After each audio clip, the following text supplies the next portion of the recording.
welcome. Before we go any further, I would like to briefly mention that there is a content warning for this talk. There will be brief mentions of slavery and suicide. So if you're not comfortable with that, please feel free to go ahead and leave. Okay. Well, without further ado then, I would like to introduce CJ Shearwood, who is going to talk to us about I'm a Luddite, why aren't you?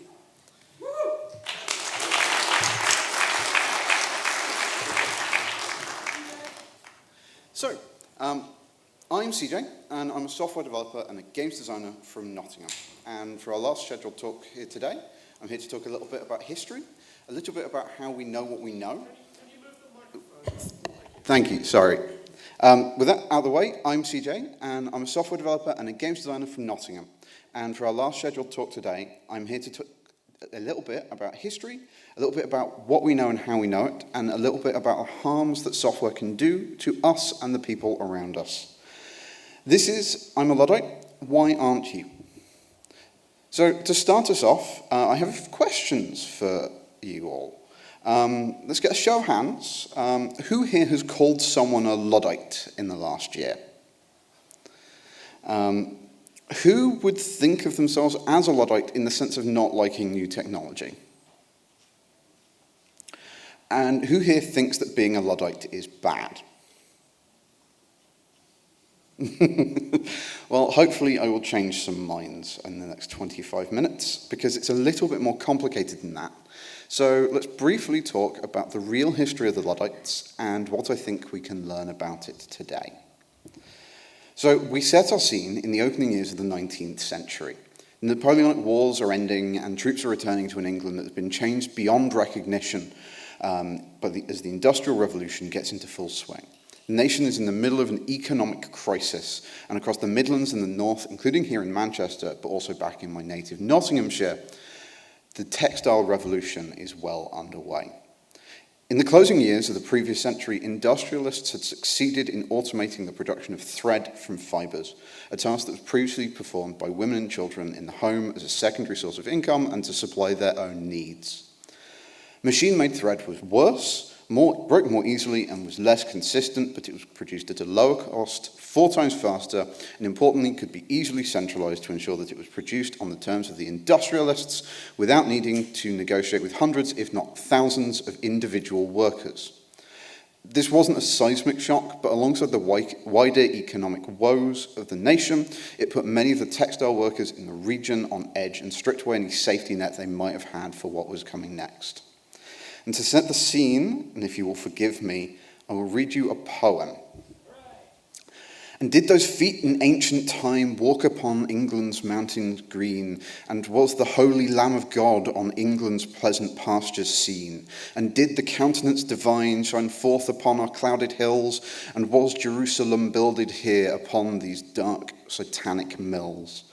Bring me my bow of burning gold, bring me my arrows of desire, bring me my spear, O clouds unfold, bring me my chariot of fire.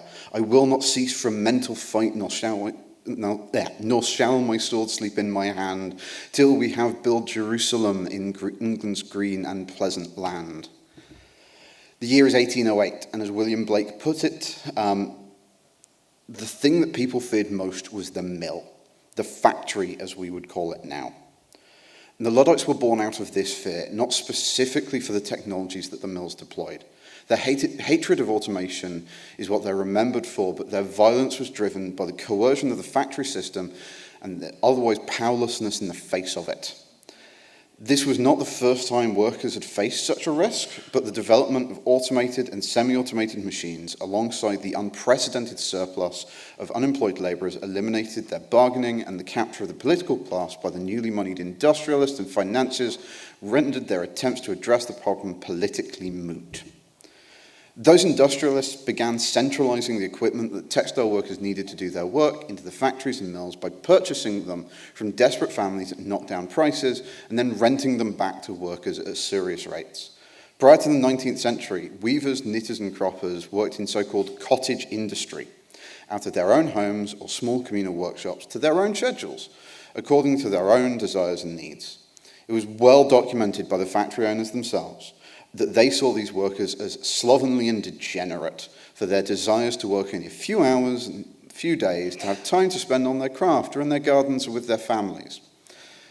You may be starting to see some parallels with some of the things around us today. It's also worth noting that at this point, the centralization and rent-seeking was, in the laws of the time, brazenly illegal. There were laws against having more than 4 looms in one building in order to prevent the coercion of weavers, a hard-won concession following a previous assault on their rights. And the anti-union legislation of the time, the Anti-Combination Act, prohibited more than 4 people from negotiating as one. However, the Loom Act was just ignored, and the combinations of factory owners were treated as merely the natural consequence of their rank in society, whilst combinations of workers were violently separated. The factory owners were also the people deploying the new semi-automated technologies in their factories. The shearing frame, which automated the work of croppers, allowed an untrained labourer to crop loose threads from raw fabric to produce smooth cloth that could be turned into clothing. Wide frames allowed labourers to produce larger knitted fabrics from many smaller pieces without the need for skilled knitters. Mechanical looms required only lay operators, not skilled weavers. But all of these machines produced fabric that was of a significantly lower standard, and it did so much cheaper and faster. The machines on their own were not a threat. In the hands of skilled operators who knew how to work fabric, some of these machines could output masterwork quality fabric in half the time of a manual machine.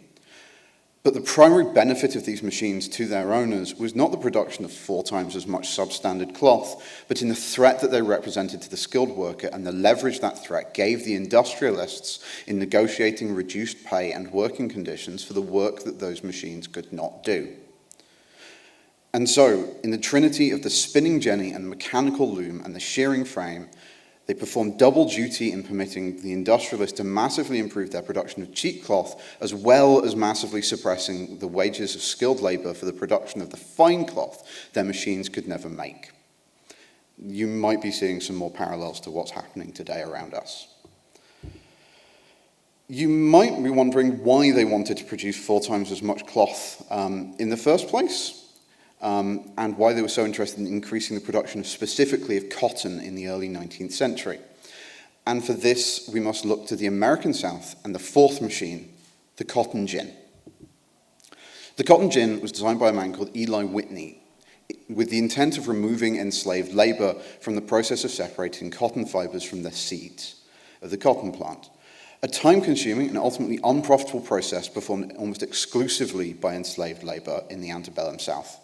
It's often claimed that Mr. Whitney was an abolitionist, although there's little concrete evidence to back this up. And even if he was, the cotton gin made the production of cotton fiber profitable, which unfortunately enabled slave owners to deploy their slaves in the cultivation and picking of the cotton plant instead, radically increasing the demand for enslaved labor. Much of this cotton was exported, and English industrialists wanted a part of that market. If English textile workers were permitted to work only to their own needs and desires, why would they wish to work to the amount and degrees required to process that much cotton, to make their masters wealthy beyond comparison? And additionally, there were strong abolitionist and anti-imperialist tendencies within the journeymen of the textile industry. The textile mills of England were a significant contributor to the economics of American slavery and the British Empire, as the other major sources of fibre were India and the other imperial possessions, as well as those nations being the destination of a lot of the produced textiles under imperial policies that suppressed local markets. The Luddites were very open in using these links to bolster support in their writings and in their attempts to end the factory system. The goal of the factory system, aided by mechanization and automation, supported by laws designed to suppress the power of the working class, was to deny the workers in their industries agency. Because given agency, these workers would have opposed the desires of their masters, and that was unacceptable. The goal of the factory was not to deploy machines, but to turn those workers in those factories into machines. And it was this fear and the social and economic conditions of of overwhelming economic collapse that they exacerbated that drove thousands of people to engage in violent resistance against the factory system and its owners. The Luddites themselves formed into cells which worked in parallel for three aims. First, they worked to assemble a political movement to get the government to recognise their plight and legislate to protect them in the way of life. Second, led by women calling themselves Lady Lud, they engaged in direct action to force merchants to sell food and essential goods to workers at prices those workers could afford, and where they didn't, forcibly redistribute goods to the destitute and starving. It's important to note that the economic collapse was total. There were instances of people starving in the streets in the early 19th century. And third and finally, that which they're most remembered for, they engaged in direct action to destroy the machines and the factories that enabled their subjugation. This was the least of their actions, but the one that gets remembered because it's easier to dismiss them as mindless agitators if you forget their political movement. The response of the government at the time was swift. In total, 14,000 soldiers would be deployed to the Midlands to put down the Luddite rebellion. Frame breaking, the act of destroying a textile machine, was made a capital offence. By the end of the decade, the combination of military occupation, the increasing militarization of the mill owners themselves, and the infiltration of Luddite cells with police and spies broke the back of the Luddite movement. And now we remember it as an insult for people who can't remember their passwords. With that, it is time to return to the present. Consider the humble computer and the information revolution it enabled. It's driven seismic shifts in how we work in the developed world in the last 50 years. Computers and computerized ways of working have become the backbone of Western civilization and done away with huge portions of our labor force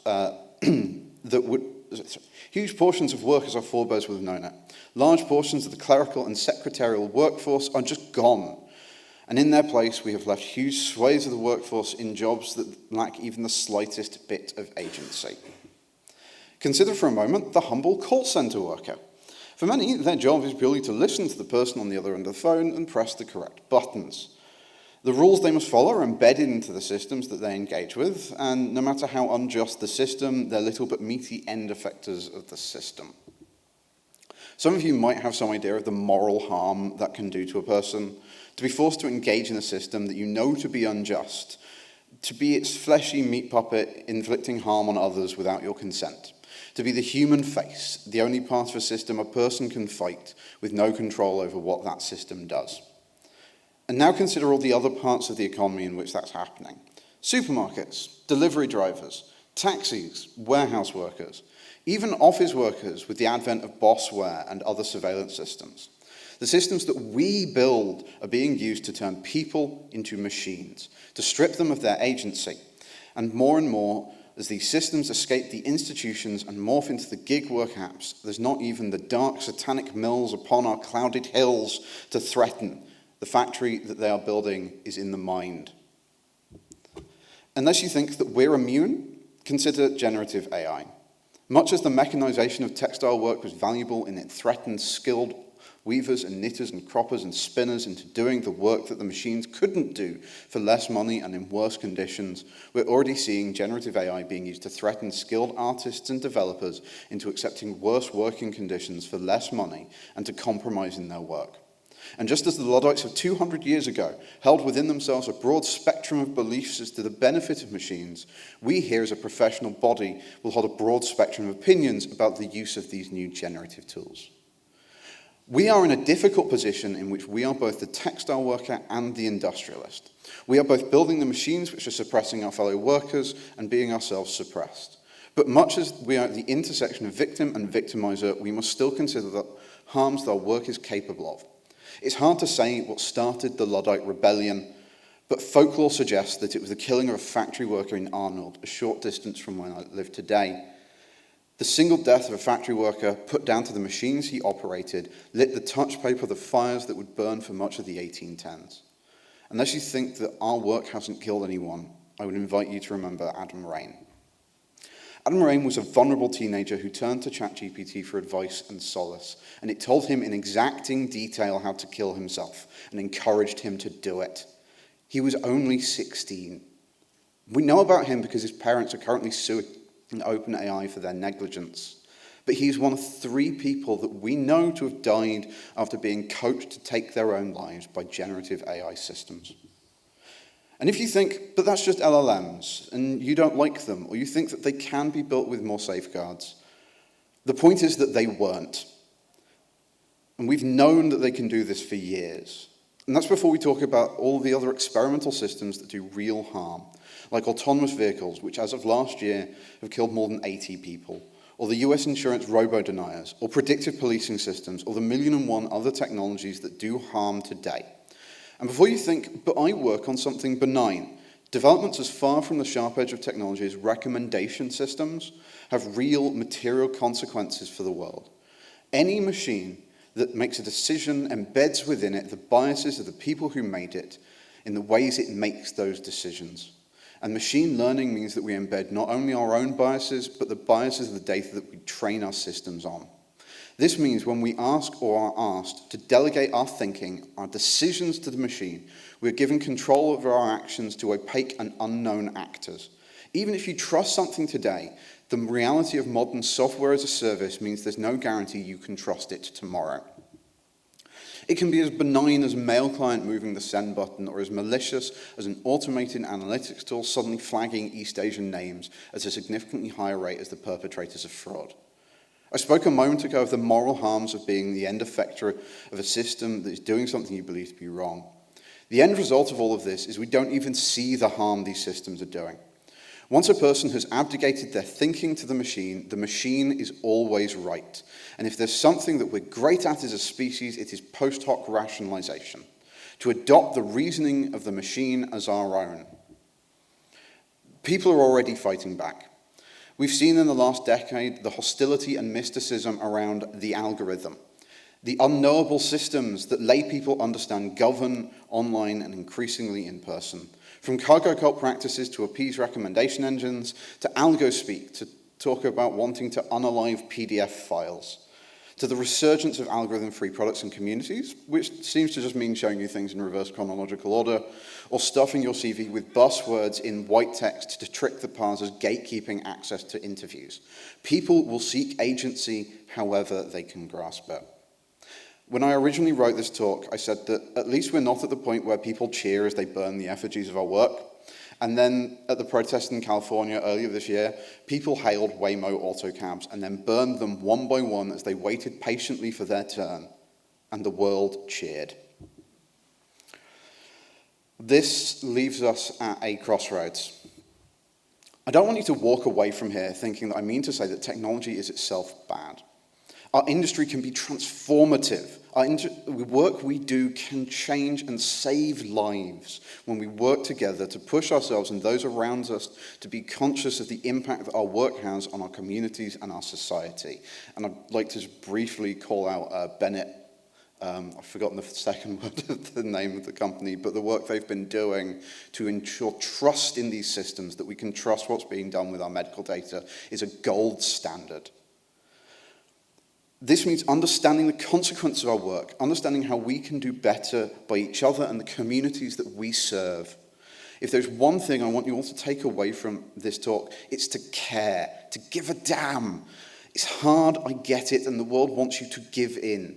You might think it's strange that I spoke to you about a movement that was violently suppressed by the British government, whose very name is now byword for the ignorant, who refuse technology.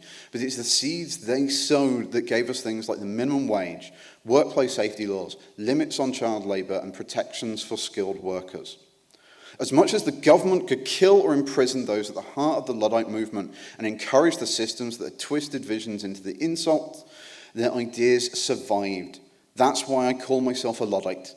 That's why I continue to push for a future in which we, the people who will build the systems that will build the future, care and exercise that care in all that we do. Nothing is inevitable, and we can and must resist a future in which we are rendered into naught but human machines performing the will of their makers. It will be hard, it will require sacrifice, but nothing worthwhile is ever easy. The next time you're in a meeting discussing a new feature or product, consider for a moment how that feature might be abused. Think a moment about how it might be made safer, or to give its users more agency about how it might be used. Listen to the people who will use your software and the people it will affect. Not everything can be made safe, and many tools will be worth the danger as long as we're aware and we can mitigate that. But we don't give knives to children or just let anyone buy antibiotics of last resort, regardless of how useful those things might be. There will be disagreements and we will get it wrong sometimes. But we can't let perfect be the enemy of good, which means we must be conscious about how our systems will fail and alert to that. And we must make sure that when our systems fail, and they will, when they hurt people, that we learn from it. And we do our best to put right the harm that they did where we can. But ultimately, we, the people, must continue to make decisions because as the old IBM adage goes, a computer cannot be held accountable, therefore a computer must never make a management decision. I asked at the beginning of the talk who thought themselves a Luddite. I'm a Luddite because I believe in human agency. I believe in craft and fairness, and that together we can build a better world. I hope these are values that I share with many of you. I'm CJ. This has been I'm a Luddite, why aren't you? And I hope some of you might now consider yourselves Luddites too.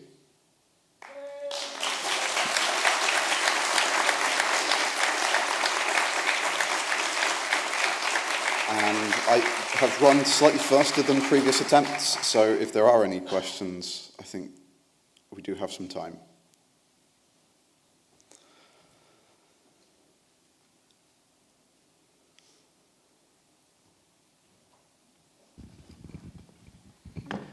So Daisy. I thought that was a fantastic talk. Thank you very much. It made quite an impression on me, certainly. Messages that I've heard before. But the other aspects of it, the Luddites were ultimately only partially successful because the technology marched on, irrespective. It was the activists and their successors that got minimum wages, abolished child labour, abolished slavery. So a lot of your talk, in a sense, was to do with the social components and so on. So the technology itself, apart from being careful, surely we should just accept it, get on with it, get through the wave, and out the other side, while the fight for fairness continues. Is that not a point of view that's reasonable? I can see where you're coming from, but many of the specific machines that were deployed during the early days of the textile revolution were relatively quickly phased out. And whilst, yes, it's fair to say that a lot of the things that were done, like the deployment, like minimum wage, like child safety laws, were done by effectively successor movements, they could not have existed without the Luddites. The thing I removed from the talk for time was the fact that Oliver Twist was a story about a child who was enslaved by mill owners during the Luddite rebellions. And it was stuff like that that got many of the actual physical machines removed and replaced with ones that were more compatible with, frankly, human life. So I don't believe that the specific things that we're seeing today, like gig work apps, like abusive uses of generative AI, need to be accepted, and we should continue to fight them. But equally, as I said, we hold a broad spectrum of beliefs about the use of tools, and what I want to express is that we should care, we should think, we should consider the harms of what we're doing, and we don't need to accept these things because they are not inevitable. I think we've maybe got time for one quick question.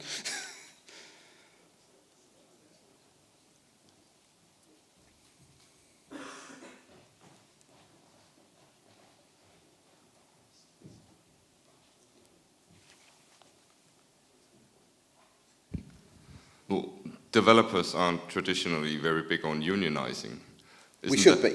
Isn't that a big problem for us trying to fight this machine that you're talking about? At the risk of getting more explicitly political, everyone here should join a union. I'm afraid that is time. Join a union, care, thank you.